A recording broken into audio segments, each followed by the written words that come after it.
Hey, true believers. Chris Mack coming at you today with Uncanny X-Force Issue 1.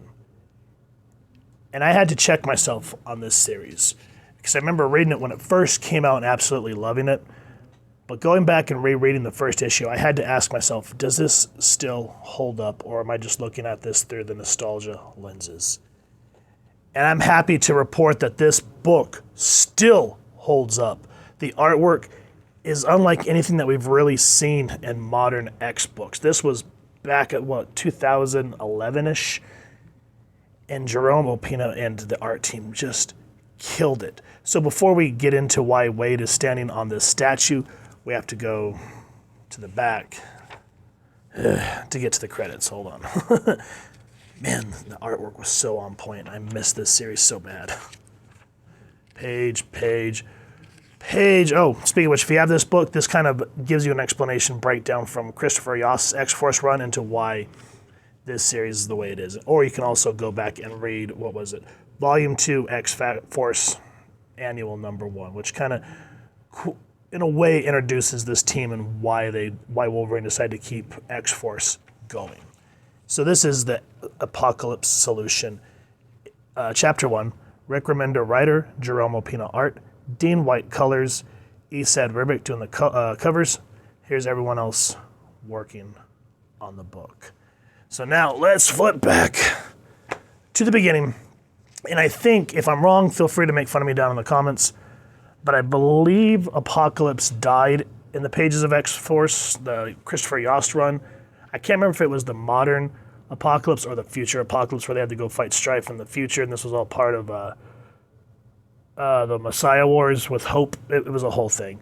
So I think that's how Apocalypse died. Now, we open up on Wade standing on the statue.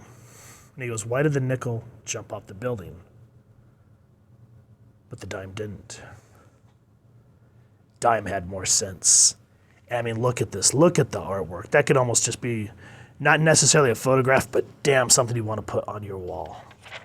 And what I really appreciate about Rick Remender is him being tasked to write Deadpool.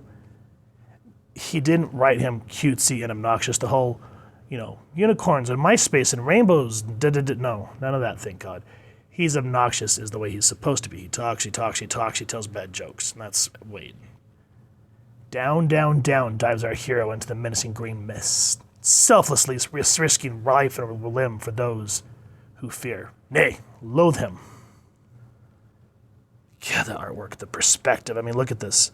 The way he superhero lands, which I think no one else but Wade and Wolverine could do that without breaking bones.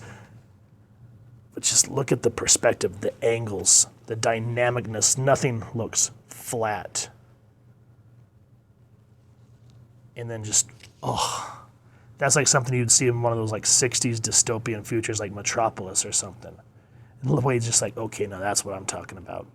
Omnious fortress of impending doom inspires dread, sets a tone. What manner of evil lies within Citadel de Creepsville, ponders our hero.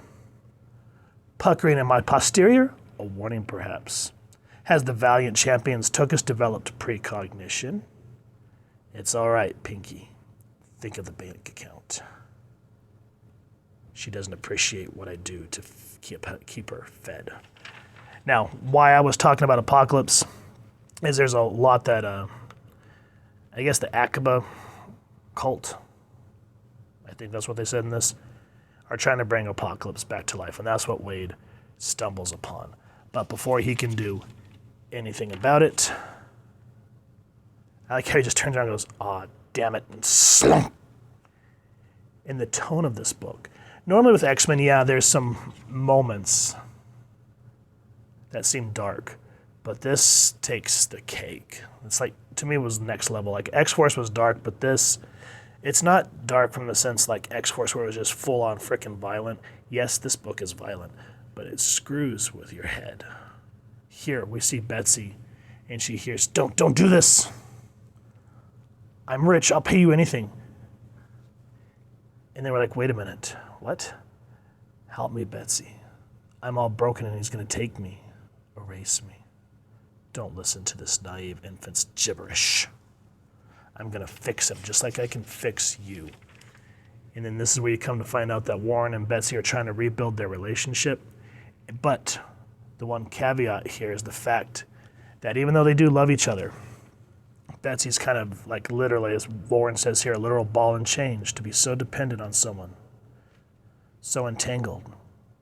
It doesn't worry you, does it? Not in the slightest. It merely requires that I trust my feelings. And so you can see where they're trying to rebuild, but there's this moment, like they keep telling each other, lies, what a great way to build a relationship upon. And then this is what forces the team to come back together for a job. There's a great moment between Phantom X and Wolverine, which I don't want to give away. But then here, boom, the team's brought together. Look at that. Look at that. How often do we see great art in comics like that? This is almost a freaking painting. That is... It was just something else at the time when this book came out. It stood out amongst all the other books. Yeah, they had great art, but this, for me, this was some next level shit, and I just love it. And what's interesting is the fact that nobody here on this team, there's no jovialness yet. Everyone's very standoffish, very combative. And Betsy even asks Logan, she goes, I can't help but wonder, is this the smart move? Just the four of us? And Logan goes, no 4 people I'd rather have by my side, Pumpkin. None that are still breathing. Because during X-Force, I think it was during the Messiah War again, Nightcrawler was murdered. Caliban, I believe, was murdered. And then when Scott disbanded X-Force, because he was the one that initially built this CIA team, he disbanded it because he said it's too much, too violent, too many lies.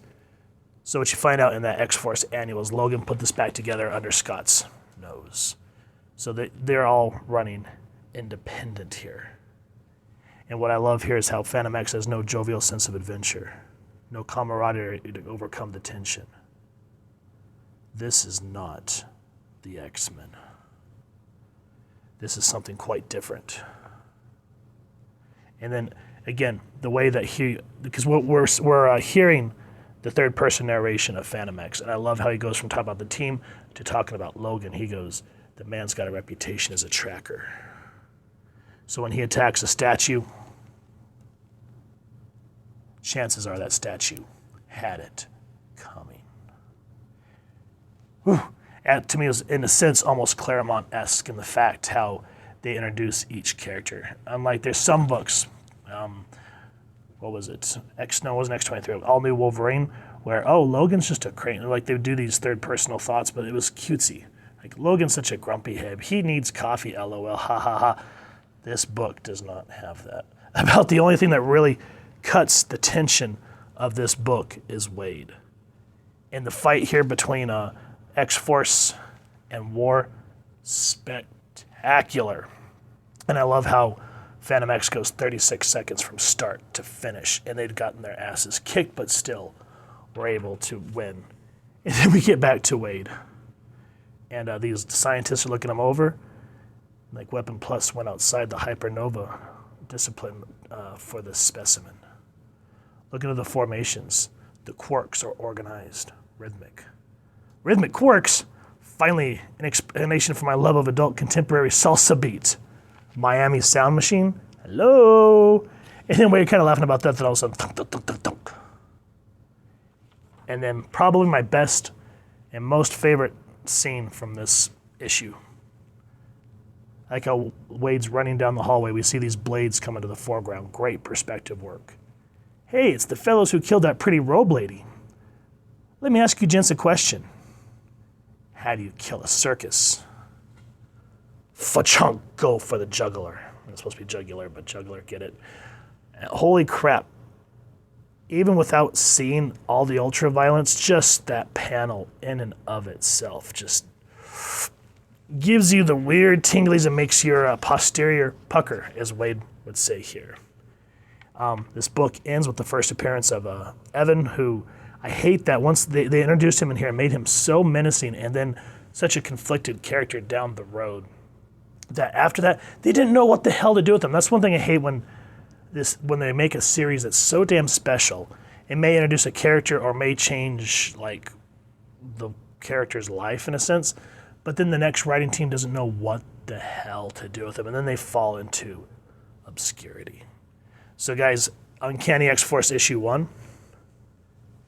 This book, if this was 2011, which I think it was, so this is what, almost 11 years later? Oh my God, I'm old. It still holds up. And was definitely something special in during the X-Men time when everything kind of felt like a dry spell. But this and Yoss's X-Force run were definitely two standout points at Marvel Comics. So if you've enjoyed what you've seen, please first and foremost either try to hunt down the singles, because like me, I'm a single junkie. I love to have the individual issues. Or if you need space, go get the collected trades. And if you've enjoyed this review, we really would appreciate if you take a moment to like, share, and subscribe. Helps the club channel more than you could possibly know. And if you don't mind hitting that fancy little X bell next to subscribe, that way as we continue to upload content, you guys get notified. Come to the channel, and we love talking with y'all and hearing your thoughts and feedback down in the comments below or social media pages, which I'll make sure to leave the links down in the description. So with all that said, thank you so much for stopping by. Hope y'all continue to have an absolutely amazing day reading, and happy hunting, true believers.